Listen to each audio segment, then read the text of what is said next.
Yeah, man, coach, congrats. Very good win against stubborn opposition, but you managed to frustrate them. Tell me, what was the game plan for opposition like Mount Pleasant Academy?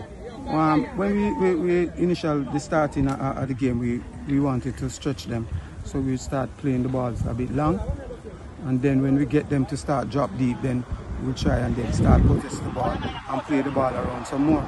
So we're realizing that most of the time when we play the ball long, they weren't dealing with it properly, so we did continue with it most of the first half, and so we get the goals in the game. Yes, and I realized the win played an advantage in toward the goals. Who do you think you benefited from those two spills from the keeper, or was that something that you talked about? I wouldn't think it's much of a win, I think it's more of the error that we caused him to make. So it's not a matter of the win caused those errors, just our pressure caused all of those things.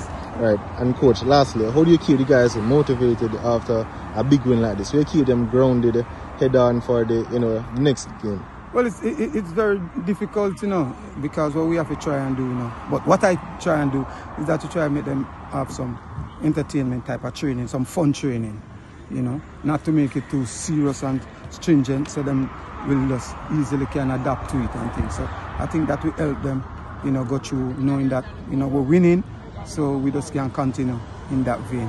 All right, and again, coach, congrats and all the best going forward. All right. Thank you.